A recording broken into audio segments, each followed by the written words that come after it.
जय हिंद दोस्तों। आज के क्लास में आप सभी का स्वागत है। जैसा कि हम लोग क्या पढ़ रहे थे, मिडाइवल हिस्ट्री, मध्यकालीन भारत का इतिहास। और उसमें भी हम लोग कहाँ तक पहुँचे हैं, हम लोग मुगल पीरियड तक पहुँचे हैं। मुगल पीरियड में भी हम लोग क्या पढ़ रहे थे, पॉलिटिकल हिस्ट्री। तो पॉलिटिकल हिस्ट्री में हम लोग लगभग जितने भी मुगल शासक थे सबके बारे में पढ़ लिए हैं। केवल एक औरंगजेब बचा है। मुगल पीरियड में केवल एक औरंगजेब बचा है, जो उसके बारे में आज हम लोग पढ़ेंगे। औरंगजेब का क्या राजनीतिक इतिहास, पॉलिटिकल हिस्ट्री ऑफ औरंगजेब। पीछे के क्लास में शाहजहां के बारे में पढ़ा, फिर उसके मैंने बाबर, हुमायूं, फिर उसके बाद शेरशाह आया बीच में, फिर जहांगीर, फिर शाहजहां, अब औरंगजेब। इसके बाद क्या चालू होगा, उत्तर मुगल काल। ठीक, लेकिन उत्तर मुगल काल को पढ़ने से पहले हम लोग इसी मुगल काल में कुछ एस्पेक्ट बचे हैं, जैसे स्थापत्य, फिर इसके बाद स्थापत्य के बाद चित्रकला, फिर इसके बाद आप इस पे आ जाइए साहित्य। तो ये जो जो दो चार एस्पेक्ट हैं, पक्ष हैं, इन पक्षों पे हम लोग एक एक करके, भाई सब मैंने बताया ना कि बाबर, हुमायूं, मतलब सभी मुगल बादशाहों को एक क्रमिक देखेंगे। क्योंकि पॉलिटिकल हिस्ट्री में कोई तारतम्यता नहीं, कोई कंटिन्यूटी नहीं थी, इसलिए हम लोग अलग अलग देख रहे थे, सबका अलग अलग। थोड़ी बहुत कनेक्टिविटी है तो वो उसका बहुत, लेकिन कोई एक क्रम से कोई डेवलपमेंट नहीं हुआ, कोई क्रमिक विकास नहीं हुआ है। ठीक है, लेकिन अगर संगीत को उठाएं तो उसमें एक क्रमिक डेवलपमेंट है, चित्रकला उठाएं इसमें एक क्रमिक डेवलपमेंट है, फिर आप लिटरेचर उठाएं या साहित्य जिसको कहते हैं उसमें भी क्रमिक डेवलपमेंट है। तो उसको हम लोग एक क्रम वाइज, मनसबदारी व्यवस्था अगर उठा लें हम तो उसमें भी एक क्रमिक है। ठीक है, तो आइए हम थोड़ा सा पॉलिटिकल हिस्ट्री ऑफ औरंगजेब इसको हम लोग देख लेते हैं, और आज हम लोग पॉलिटिकल हिस्ट्री को समाप्त कर लेते हैं। ठीक है, तो आइए औरंगजेब। अच्छा, यहाँ पे आप लिख लीजिएगा औरंगजेब का राजनीतिक इतिहास, ये चीज़ आप लिख लीजिएगा। ठीक, वैसे मैं लिख दे रहा हूँ क्योंकि आपको सारी चीज़ें मिल जाए, ये आपके लिए ही अच्छा है। मैं कुछ भी छोड़ नहीं रहा हूँ, सारी चीज़ें एकदम, कोई ऐसी चीज़ नहीं है जिसको मैंने छोड़ा हो हिस्ट्री में। जैसे एंशियंट मैंने पढ़ाया टोटल, आप एंशियंट का हाँ दो चार फैक्ट होंगे, लेकिन जो मेन कॉन्सेप्ट है वो सारी चीज़ें मैं डिस्कस किया हूँ एंशियंट हिस्ट्री में। मेडाइवल भी लगभग हम लोग 50% से आगे बढ़ चुके हैं। अब मुगल काल के बाद सीधे वही उत्तर मुगल काल आएगा। ठीक, पोस्ट मुगल पीरियड, इसके बाद समाप्त हो जाएगा। इसके बाद फिर वही अंग्रेजों वाली कहानी चालू हो जाएगी, तो फिर हम लोग मॉडर्न में घुस लेंगे। तो अब तक जो मैंने पढ़ा है आप जाके देखिएगा, एंशियंट हिस्ट्री देखिएगा, फिर इसमें भी जो पढ़ा है इसको देखिएगा। आपको एकदम कंसेप्ट, कुछ भी छोड़ा नहीं हूं मैं, क्योंकि हिस्ट्री में पढ़ने की कोई लिमिट नहीं है भाई। ठीक है, हिस्ट्री में पढ़ने की लिमिट नहीं है, क्या हमको पढ़ना है ये बहुत ज्यादा महत्वपूर्ण है। टारगेटेड रहना है। अगर टारगेटेड आप नहीं पढ़ेंगे हिस्ट्री में तो बहुत किताबें हैं, बहुत से ग्रंथ हैं। जैसे एंशिएंट हिस्ट्री उठाइए तो एंशियंट हिस्ट्री के ही कई ग्रंथ हैं, पढ़ते रहिए आप, साल 2 साल 4 साल पढ़िए कोई। अब एंशियंट हिस्ट्री कितनी है, कितना है, कितना आपको इंपॉर्टेंट है, कितना टारगेटेड रहना है, ये ज्यादा महत्वपूर्ण है। ठीक है, तो इसलिए आप टारगेटेड पढ़िए। तो औरंगजेब का राजनीतिक इतिहास। अच्छा, इसकी उपाधियों के बारे में थोड़ा समझ लेते हैं, क्योंकि उपाधियों से भी, उपाधियां मतलब टाइटिल, इसकी उपाधियों से भी क्वेश्चन आते हैं। उपाधियां का इंग्लिश क्या होगी, टाइटिल। ये उपाधि कब कब, इसको कौन कौन सी उपाधि मिली। जैसे उपाधियां, जिंदा पीर, इसे जिंदा पीर भी कहा जाता था। अब जिंदा पीर, पीर और मुराद, इसका डिस्कस हम सूफी संतों के बारे में जब मैं बता रहा था, या सूफी आंदोलन की विशेषताएं बता रहा था, तो उसमें मैंने बताया था कि पीर का अर्थ क्या होता है और मुराद का अर्थ क्या होता है, यह उसी से संबंधित है। तो अब आप लेक्चर अगर नहीं देखे होंगे तो आपको नहीं समझ में आएगा, लेकिन मैं बता ही देता हूं। पीर मतलब गुरु, सूफियों में जो पीर होता था वो गुरु मान लीजिए उसको। मुराद मतलब उसका शिष्य। पीर मतलब गुरु, मुराद मतलब शिष्य। तो जाके उस लेक्चर को देखिएगा। तो यहाँ पे जिंदा पीर, यानी कि औरंगजेब क्या था, उसकी क्या उपाधि थी, जिंदा पीर। क्यों? पीर मतलब गुरु, यानी जिंदा गुरु, एक तरह से मानिए कि गुरु टाइप का था। तो गुरु क्यों इसको लोग, औरंगजेब की उपाधि क्यों जिंदा पीर? क्योंकि ये नैतिक रूप से बहुत श्रेष्ठ शासक था, नैतिक रूप से, एथिकली बहुत श्रेष्ठ शासक था, इसलिए इसकी उपाधि क्या थी, जिंदा पीर। अच्छा, एक उपाधि और देखिए यहाँ पे, कारण क्या है, नैतिक रूप से बहुत श्रेष्ठ, शाही दरवेश। अब शाही मतलब एक तरह से कहिए राजा, दरवेश मतलब कहिए संत। दरवेश का अर्थ क्या होता है, संत, और शाही मतलब राजा। मतलब एक ऐसा राजा जो संत टाइप का हो, वो होता है शाही दरवेश। ऐसा राजा जो संत टाइप का हो, तो शाही दरवेश। ये उपाधि भी नैतिक रूप से श्रेष्ठ होने के नाते भी यही उपाधि मिली, शाही दरवेश की। ठीक है, तो शाही दरवेश, जिंदा पीर, ये दोनों महत्वपूर्ण है। एक उपाधि और है, देखिए, आलमगीर। आलमगीर आप जान ही रहे हैं, सुने होंगे, मूवियों में भी बहुत जगह आलमगीर आलमगीर कहा जाता है, तो उसको देखिए। अच्छा, एक उपाधि इसकी बहादुर। अब बहादुर उपाधि क्यों दी गई औरंगजेब को? एक बार क्या हुआ कि एक हाथी थी, वो भड़क गई। अब भाई, हाथी को नियंत्रित करना है, भड़क गई है तो भाई उसको नियंत्रित करना पड़ेगा ना। औरंगजेब तुरंत उठा और हाथी को क्या किया, कंट्रोल कर लिया, नियंत्रित कर लिया। वहीं पे दारा सिको की हिम्मत नहीं ली कि वो एंट्री मारे और हाथी को कंट्रोल करें, तो दारा सिको पिछड़ गए। इससे भी औरंगजेब का थोड़ा सा वो बढ़ गया कि औरंगजेब सैनिक और प्रशासनिक रूप से मजबूत था, इसलिए वो बढ़ा। तो औरंगजेब जो, इसलिए मैंने आपको बताया था कि मध्यकाल में जिसके तलवार में ताकत होती है वही राजा बनता है।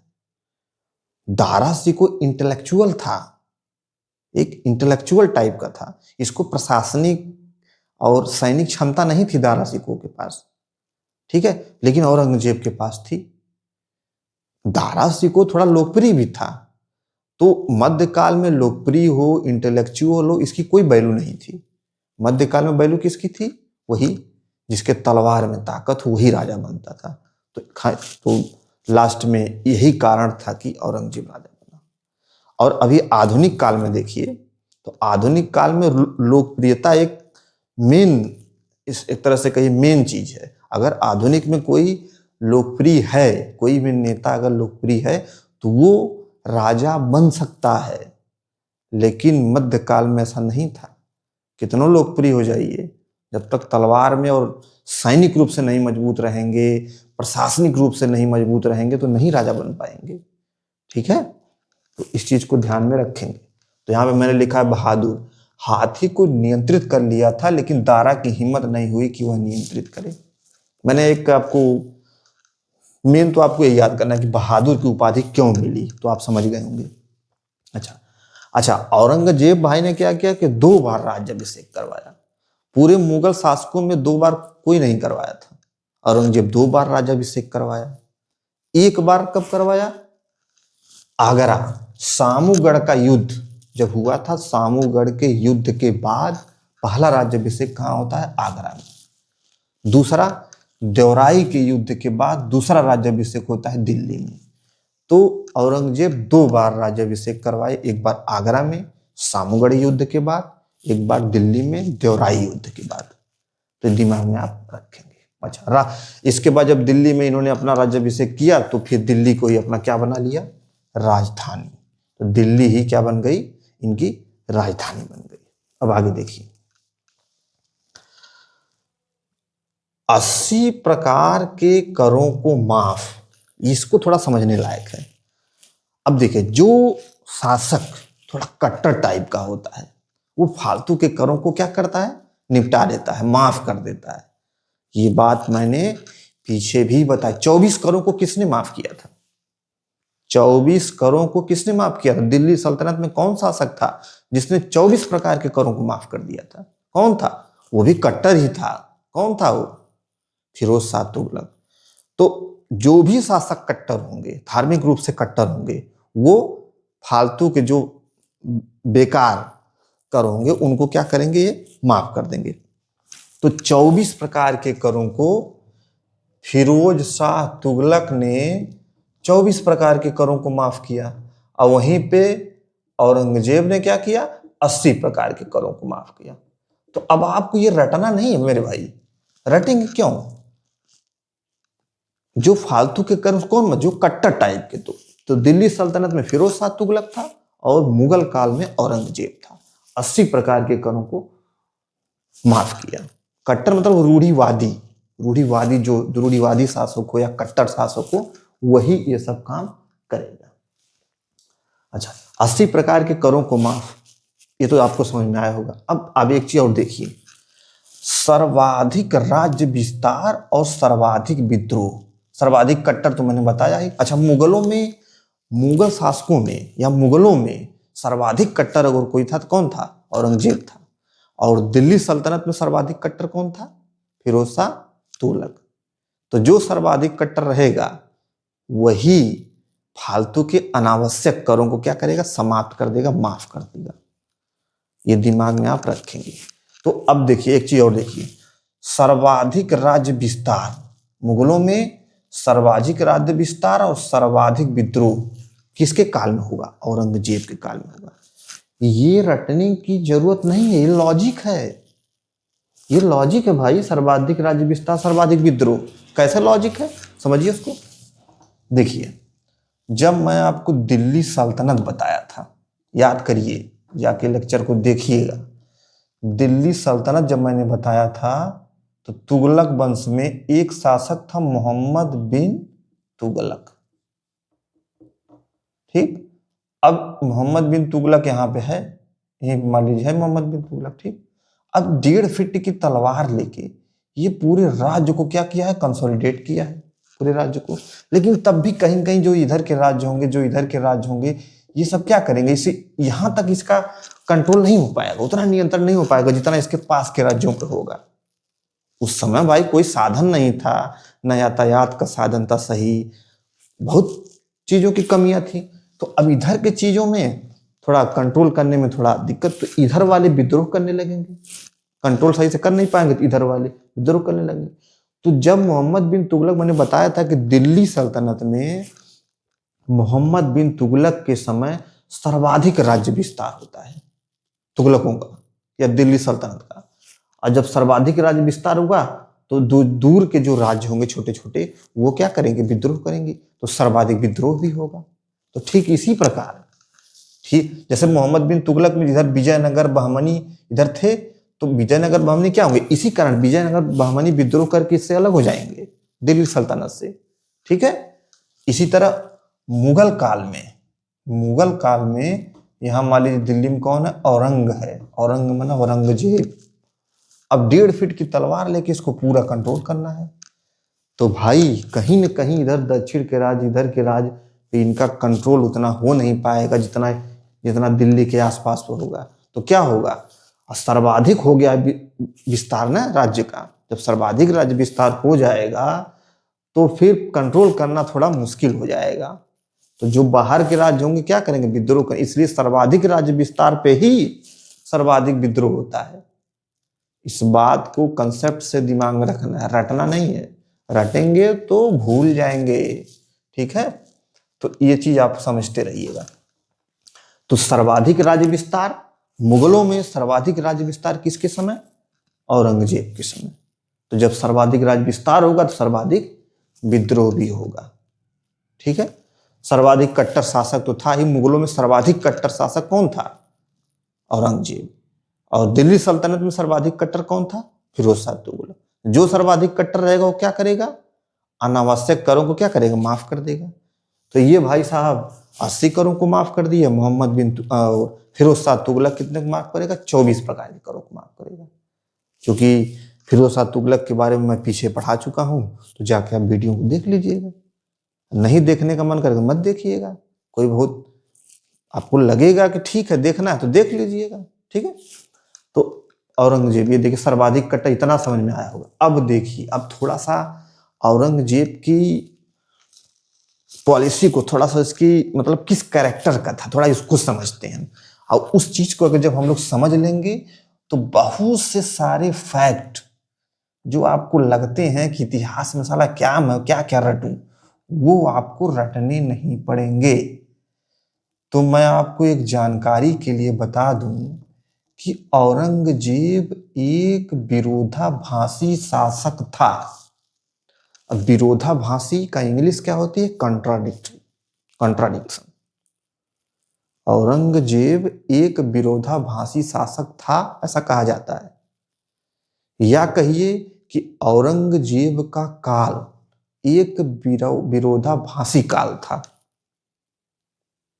अब इसी को हम लोग समझेंगे। इसी से बहुत सारे फैक्ट जो आप रटते होंगे आज तक, रटना नहीं पड़ेगा, इसकी गारंटी मैं देता हूं। मैं प्रवेश, आइए देखिए। क्योंकि औरंगजेब के जो राज्यकाल के समय बहुत विरोधाभास दिखता है, बहुत ज्यादा विरोधाभास। विरोधाभास की इंग्लिश कॉन्ट्राडिक्शन। जो इंग्लिश वाले स्टूडेंट होंगे वो थोड़ा इसको, कॉन्ट्राडिक्शन मैंने बता दिया तो समझिएगा कॉन्ट्राडिक्शन मतलब क्या होता है। अब देखिए कैसे ये कैसे है, कैसे ये विरोधाभासी है। तो इसको मैं थोड़ा सा बताता हूं, एक मिनट रुकिए। देखिए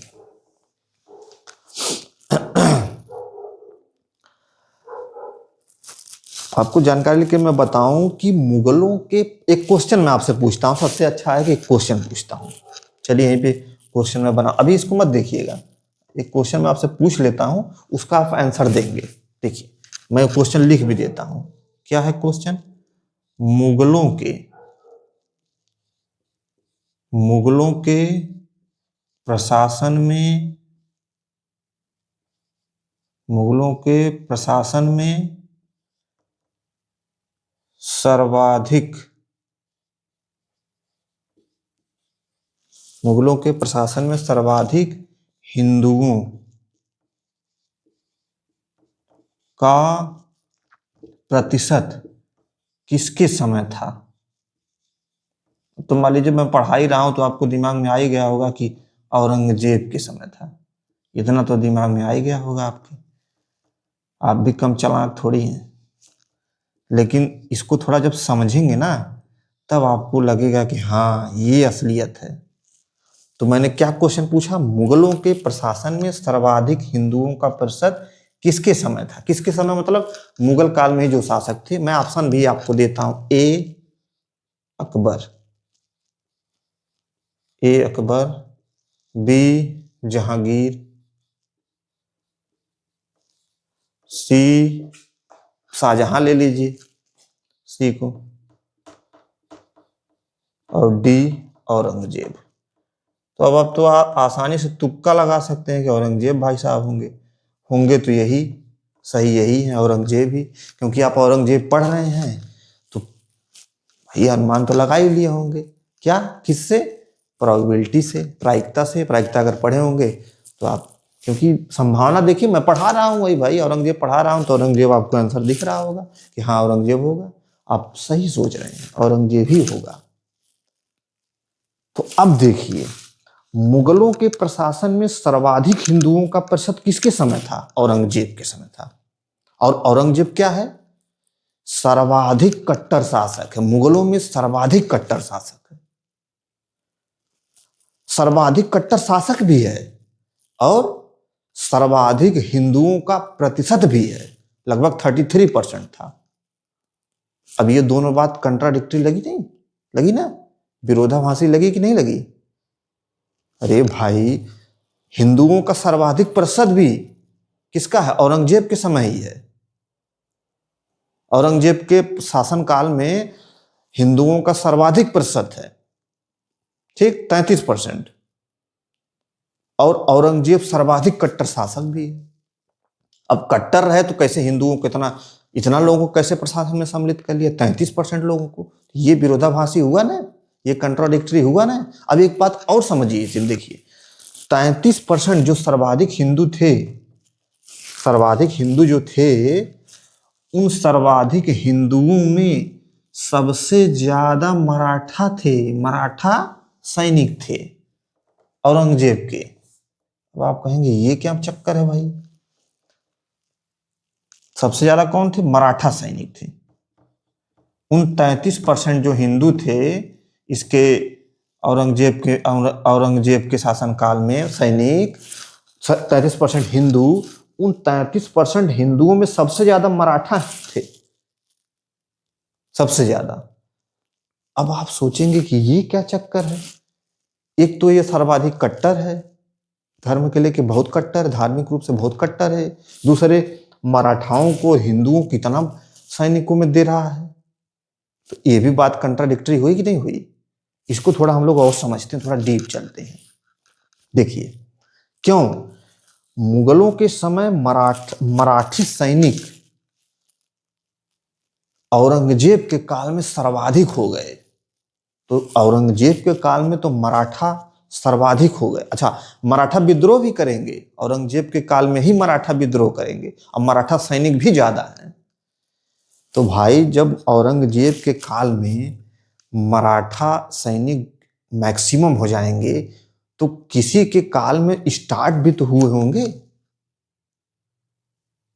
चाहे जहांगीर के चाहे शाहजहां, किसी के काल में स्टार्ट भी हुए होंगे।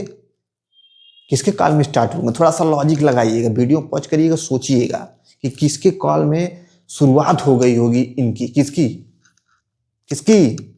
मराठा सैनिकों की। कहां पे?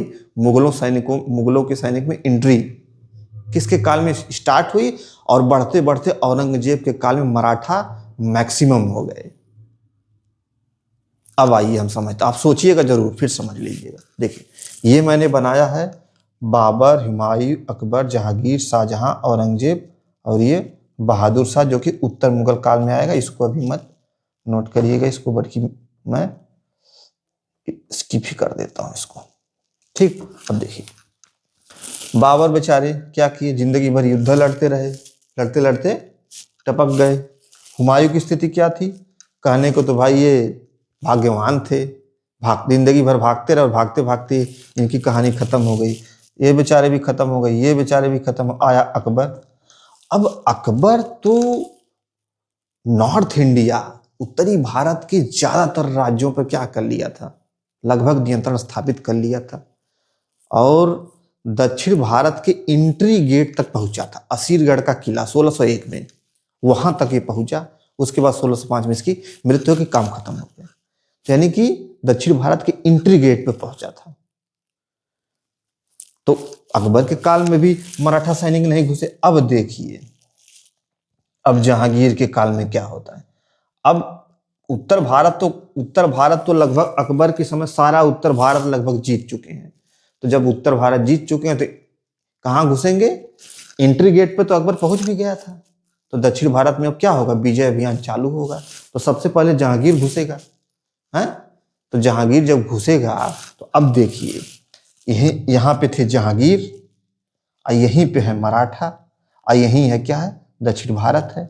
दक्षिण भारत में अहमदनगर, बीजापुर, गोलकुंडा। तो जहांगीर, अब जहांगीर जब दक्षिण भारत का अभियान करेंगे तो यही मराठा सैनिक है, तो क्या करेंगे? क्योंकि मराठा सैनिक जो थे दक्षिण भारत के अभियान के लिए सर्वाधिक उपयुक्त थे। तो अब मुगल क्या करेंगे कि जब इधर से चलेंगे तो मराठा सैनिकों को क्या करेंगे? अपने सेना में क्या देंगे? एंट्री देंगे। तो जहांगीर के काल से ही मराठा सैनिकों की एंट्री होती है मुगलों सेना में। तो ये रटने की बात नहीं है, ये कंसेप्ट है, ये लॉजिक है। क्योंकि अकबर भाई तो एंट्री गेट से ही लौट गए दक्षिण भारत की, तो घुसेगा तो यही जहांगीर ही ना। और जहांगीर को पता था कि ये जो मुगल सेना हमारी जो है वो बिना मराठों के इधर दक्षिण भारत में जीतना थोड़ा आसान नहीं है, इसलिए ये मराठा सैनिक जो है दक्षिण भारत की विजय के लिए उपयुक्त हैं। तो ये इन लोगों को क्या करेगा? सम्मिलित करेगा जहांगीर। तो एंट्री कब मिलेगी? जहांगीर के समय। किसकी? मराठा सैनिक की। और मैक्सिमम कहाँ हो जाएंगे? औरंगजेब तक आते आते मराठी सेना मैक्सिमम हो जाएगी। इसी के समय मराठी सेना क्या करेगी? विद्रोह भी करेगी इनके खिलाफ। तो अब ये रटने की जरूरत नहीं है। जैसे मैंने बताया था ना कि औरंगजेब किस किस दक्षिण भारत में किस मिलाएगा, किस राज्य को मिलाएगा, बीजापुर गोलकुंडा को मिलाएगा, ठीक। और अहमदनगर को कौन मिलाएगा, ये मैं आपको बता चुका हूं। अभी मैं बताऊंगा नहीं, वीडियो पॉज करके सोच लीजिए, नहीं आ रहा है तो पीछे का क्लास देखिए, ठीक है। तो इतना अब आप समझ गए होंगे कि ऐसी ऐसी क्या, कैसे हम याद करेंगे कि जहांगीर के समय मराठी सैनिकों की एंट्री हुई और ये आगे बढ़ते बढ़ते औरंगजेब तक मराठी सेना मैक्सिमम हो गई। कहां पे मैक्सिमम हो गई, मुगल सेना में। तो इसीलिए मैं बता रहा था कि सर्वाधिक हिंदुओं का प्रतिशत किसके समय था, औरंगजेब के समय 33%, और उसमें से सर्वाधिक मराठा थे औरंगजेब के समय, मैक्सिमम हो गए थे। मैक्सिमम कैसे हुए ये मैंने आपको बताया। तो एक क्वेश्चन और आता है कि मराठी सेना की एंट्री किस शासक के समय, किस मुगल शासक के समय, तुरंत आप जहांगीर लगाइएगा, क्योंकि अकबर के बाद वही है, स्टार्ट करता है। और मैक्सिमम कब हो जाएगी, लास्ट शासक औरंगजेब। तो क्या इस रटने की जरूरत है, आप अभी तक रटते रहे होंगे, अब आज के बाद इसको मत रटिएगा भाई, ठीक है। तो अब देखिए, अब यहाँ पे देखिए, ये तो पहला कंट्राडिक्शन हुआ, ये पहला विरोधाभास हुआ कि भाई सर्वाधिक कट्टर है और हिंदुओं को जगह दे रहा है, हिंदुओं में भी मराठों को, ये तमाम स्टोरी मैंने बताई। तो पहला विरोधाभास हो गया। दूसरा विरोधाभास अब देखिए, इसको ऐसे ही नोट कर लीजिएगा वीडियो पॉज करके। अब दूसरा विरोधाभास देखिए, औरंगजेब भाई साहब क्या थे कि ये,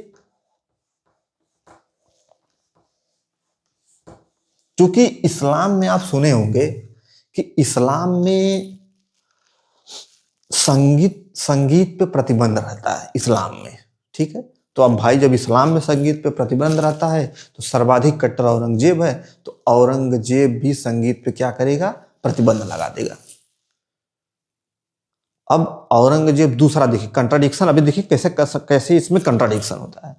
औरंगजेब ने क्या किया कि संगीत पर प्रतिबंध लगा दिया, खुद बीड़ा बजाता था।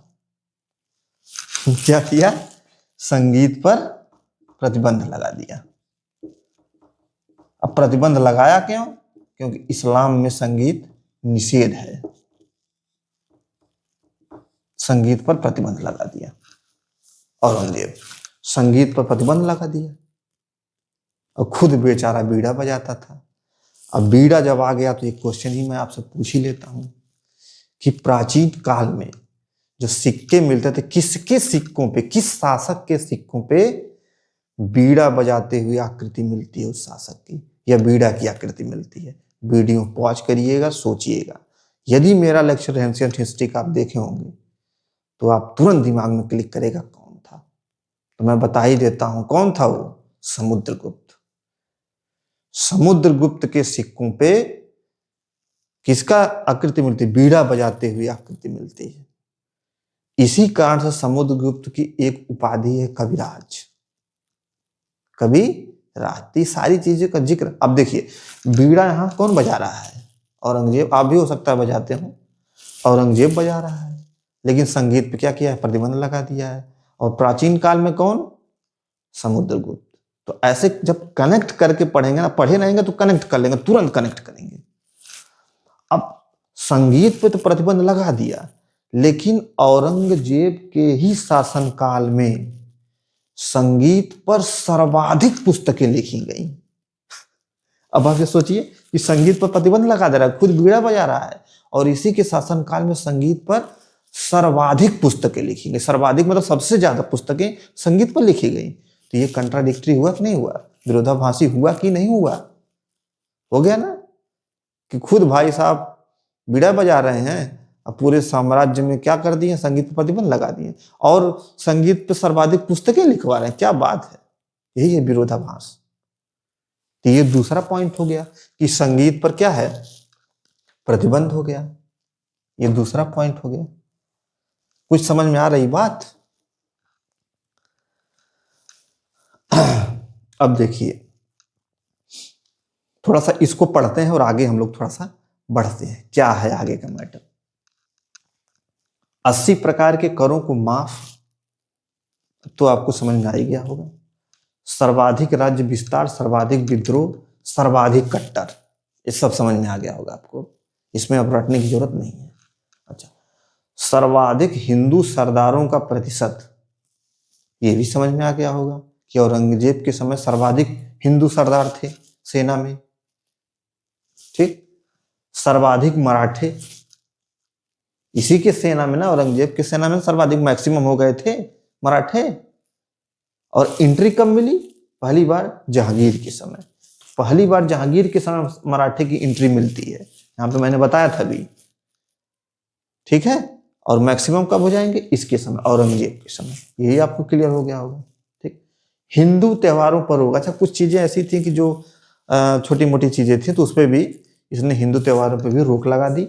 और फारसी त्योहार नवरोज बंद। अभी देखिए, फारस का त्योहार नवरोज, नवरोज के बारे में मैंने बताया था, इसको भी बंद कर देता है। सिक्कों पर कलमा खुदवाना बंद। कलमा खुदवाना आप जानते होंगे कि इस्लाम का कुछ होता है विश्वास, जो सिक्कों पर लिखा जाता है कि हाँ ये है, तो वही है कि सिक्कों पर कलमा खुदवाना बंद। तुला दान प्रथा बंद। ठीक, झरोखा दर्शन बंद। अब झरोखा दर्शन, तुलादान प्रथा, ये सब किसके हैं? ये सब हिंदू राजाओं के प्रथा है, हिंदू राजाओं की प्रथा है। हिंदू राजा झरोखा दर्शन देते थे, अकबर भी देता था।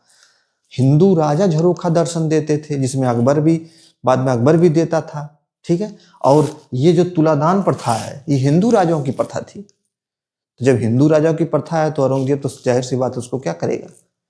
ऑन द स्पॉट क्या करेगा? द एंड कर देगा, तो बंद कर देगा। तुलादान प्रथा है क्या? तुलादान प्रथा का मतलब है कि जैसे आप, क्या होता था कि अपने वजन के बराबर दान करना। क्या दान करना?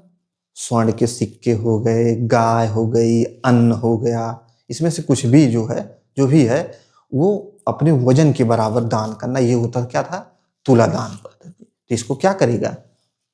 इंड कर देगा, इसका समाप्त कर देगा। और देखिए, इतनी चीजें समझ में आई। अब एक चीज और देखिए, एक और विरोधाभास देखिए कि इसने क्या किया, कि औरंगजेब ने क्या किया कि इतिहास लेखन पर प्रतिबंध लगा दिया कि आज के बाद इतिहास इतिहास सब नहीं लिखा जाएगा। लेकिन इसका एक राजकीय इतिहासकार भी था, मोहम्मद सिराजी, ऐसे सिराजी काजमी ऐसे करके नाम था, मुझे अभी याद नहीं आ रहा है। इसका एक राजकीय इतिहासकार और सर्वाधिक इतिहास की पुस्तकें भी इसी के काल में लिखी गई। गजब है भाई। देखिए, इतिहास लेखन पे प्रतिबंध, क्या किया इसने? इतिहास लेखन पे प्रतिबंध लगा दिया। ठीक, और सर्वाधिक इतिहास की पुस्तकें इसी के काल में लिखी गई। तो ये कंट्राडिक्टरी हुई कि नहीं? विरोधाभास हुआ कि नहीं हुआ? ठीक है, तो ये समझिएगा। तो यही आ गया कि इतिहास लेखन पर प्रतिबंध, सर्वाधिक इतिहास पर पुस्तकें, ये दोनों चीजें कंट्राडिक्ट कर रही हैं। और मीर मासूम के कहने पर 1679 में फिर से जजिया लगाया। नक्शबंदी सिलसिला जो मैं यहाँ लिखा हूँ, वो मुझको यहाँ लिखना चाहिए था, आप लिख लीजिएगा। ये नक्शबंदी सिलसिला, ये नक्शबंदी सिलसिले को मानता था और ये कट्टर सिलसिला था। नक्शबंदी सिलसिला एक कट्टर सिलसिला था, औरंगजेब इसी सिलसिलों को मानता था। और नक्शबंदी सिलसिले मीर मासूम के कहने पे, ये नक्शबंदी सिलसिले संबंधित थे मीर मासूम के कहने पे, ये जजिया लगा दिया, फिर से जजिया लगा दिया। अब देखिए, संगीत पर प्रतिबंध मैंने बताया। और अच्छा, संगीत पर सर्वाधिक पुस्तकें लिखी गई। बीड़ा ही बजाता था, स्वयं बीड़ा बजाता था, पूरे साम्राज्य पे प्रतिबंध लगा दिया था। अच्छा, इसी के काल में सर्वाधिक सिक्के भी जारी हुए। सर्वाधिक सिक्के, सर्वाधिक मनसब भी बांटे। मनसब मैंने आपको बताया था कि एक प्रशासनिक पद होता है।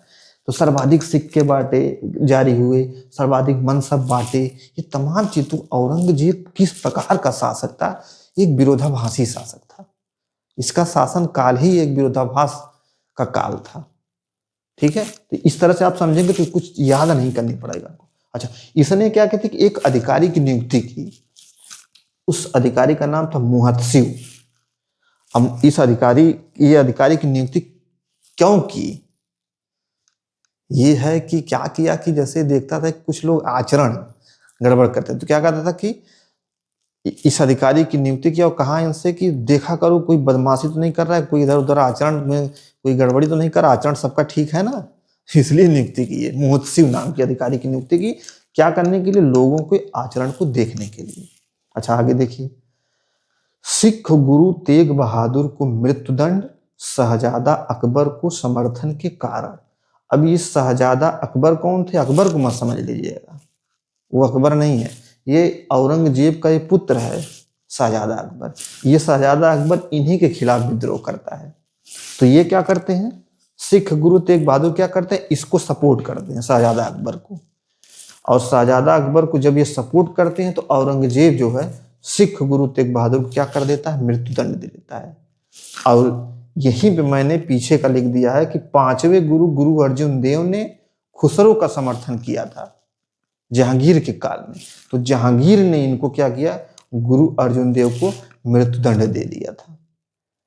तो मुगलों में दो शासक ऐसे हैं जो दो सिख गुरु को मृत्युदंड देते हैं, ये बहुत इंपॉर्टेंट है। एक तो जहांगीर है जो किसको देता है, गुरु अर्जुन देव को, पांचवें गुरु, सिख पांचवें गुरु, और एक औरंगजेब है जो गुरु तेग बहादुर को मृत्युदंड देता है।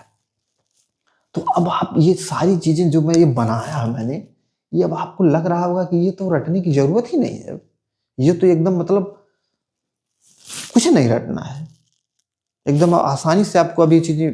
अब देखिए सर्वाधिक इतिहास पर पुस्तकें, अब यहीं पे देखिए इतिहास लेखन, अब इतिहास लेखन पर प्रतिबंध भी लगा दिए हो भाई साहब, और अपना एक राजकीय इतिहासकार भी रखे हो, और सर्वाधिक पुस्तकें, इतिहास की पुस्तकें जारी काल में हो रही हैं, तो ये कंट्राडिक्टी है। तो भाई औरंगजेब क्या था, एक विरोधाभासी शासक था, इसका काल एक विरोधाभास का काल था, कंट्राडिक्टरी का काल था, द टाइम ऑफ कंट्राडिक्टरी। ठीक, तो अब भाई इनके तो मेन चीज को तो हम लोग जान ही गए हैं, इसके एक तरह से मर्म को हम लोग समझ गए, औरंगजेब के मर्म को। ठीक है, अब आइए हम औरंगजेब के जो दक्षिण भारत की जो विजय हैं, विजय भी थोड़ा इसका महत्वपूर्ण है, जैसे बीजापुर, गोलकुंडा, असम, ये तमाम चीज जीता है, तो इसको भी आइए हम लोग थोड़ा सा देख लेते हैं। विजय में देखिए जैसे दो है, एक उत्तर भारत, एक दक्षिण भारत। इसी तरह मैं सभी के विजयों के बारे में मैंने बताया ही है। तो उत्तर भारत में असम ने औरंगजेब की अधीनता, हालांकि उत्तर भारत के अधिकतर राज्यों को अकबर ने मिला लिया था। ठीक, एक आध दो बचे थे, तो जिसमें असम ने औरंगजेब की अधीनता स्वीकार कर ली। मिला नहीं पाया औरंगजेब, असम को पूर्णतः मिला नहीं पाए, लेकिन अधीनता असम ने स्वीकार कर ली थी। जैसे मैंने बताया था कि मेवाड़ व मेवाड़ और कांगड़ा को जहांगीर ने पूर्णतः मिला लिया था, और जहांगीर की बहुत बड़ी उपलब्धि थी मेवाड़ और कांगड़ा को मिलाने की।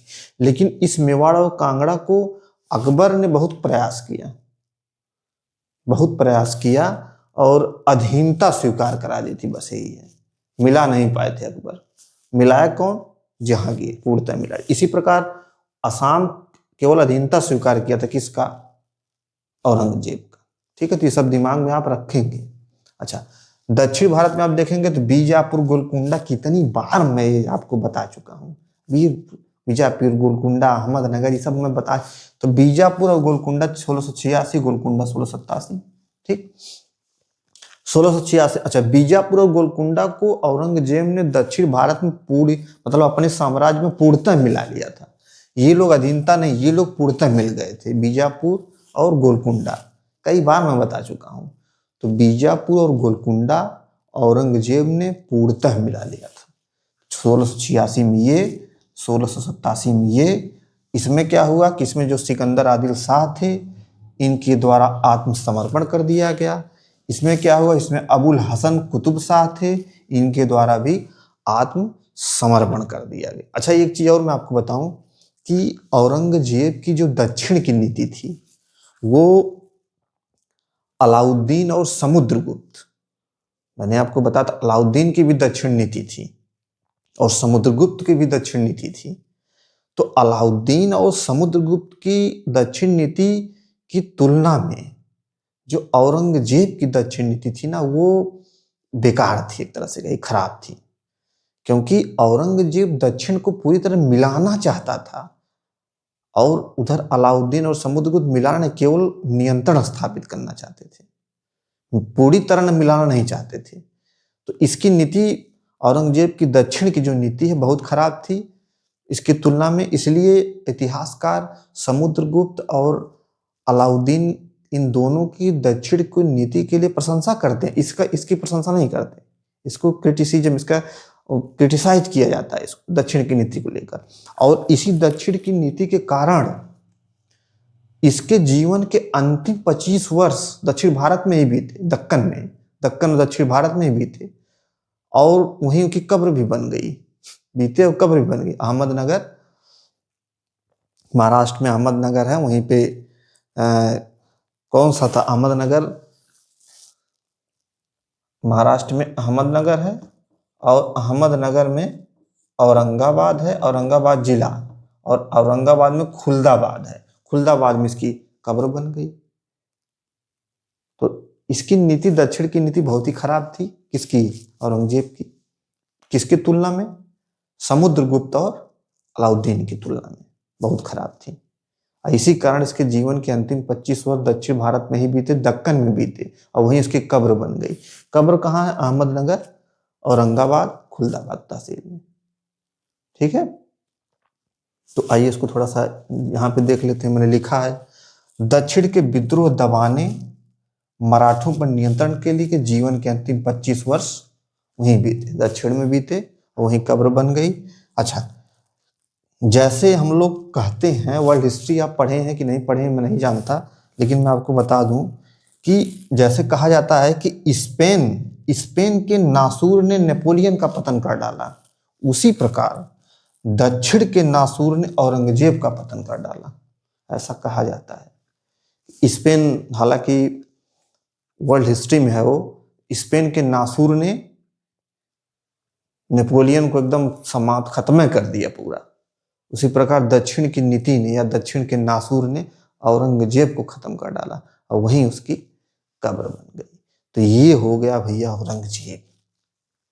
समझ में आई बात कुछ? कि एकदम पल्ले नहीं पड़ी। बहुत रॉकेट साइंस नहीं है भाई, हिस्ट्री ही है, बहुत रॉकेट साइंस नहीं है। एक तरह से हिस्टोरिकल तथ्य है, फैक्ट है, और क्या है। मैं कंसेप्ट से पूरी कोशिश करता हूं बताने के लिए। अब आपको ना समझ आए तो उसके लिए आप दोबारा लेक्चर देखिए, फिर ना समझ में आए, कोई दिक्कत हो तो आप कमेंट करके पूछ भी सकते हैं। ठीक है, तो आज हमारी political history of Mughal period समाप्त, द एंड हो गई। अब क्या बचा है? मैंने आपको बताया था कि कई एस्पेक्ट हम लोग पढ़ेंगे, जैसे पॉलिटिकल हिस्ट्री, फिर मैंने शुरुआत में तो मैंने काल, कब्र, ये सब बताया था, ये सारी चीज़ें बताई थी। तो उसी में कई टॉपिक बचे हैं अभी, जैसे स्थापत्य, मुगल कालीन स्थापत्य, मुगल कालीन चित्रकला, मुगल कालीन साहित्य। तो इन तीनों को जब हम उठाएंगे तो पूरे भज सब, बाबर, हुमायूं, अकबर, जहांगीर, ऐसे करके पढ़ेंगे। ठीक है, लेकिन आज नहीं पढ़ेंगे, घबराइए मत, आज नहीं पढ़ेंगे, वो अगले लेक्चर में पढ़ेंगे। तो अगले लेक्चर में हम मुगल कालीन स्थापत्य के बारे में पढ़ेंगे। मतलब जो भी मोनूमेंट्स से तमाम चीजें बनी, कैसे कैसे क्या, कौन किसके किसके काल में क्या डेवलपमेंट हुआ, उसके बारे में हम लोग पढ़ेंगे। ठीक है, तब तक के लिए आप क्या करिए, लेक्चर को देखिए, कॉपी कलम लेके नोट कर लीजिए, फिर बंद कर लीजिए। बंद करके एक बार सोचिए, अच्छा जैसे मैं बताया हूं वैसे सोचेंगे तो भूलेंगे नहीं। वही है कि अपने मन का, ठीक है आपको जो भी सुविधा लगे, लेकिन मेरे बताए पे अगर आप चलेंगे तो भूलेंगे नहीं।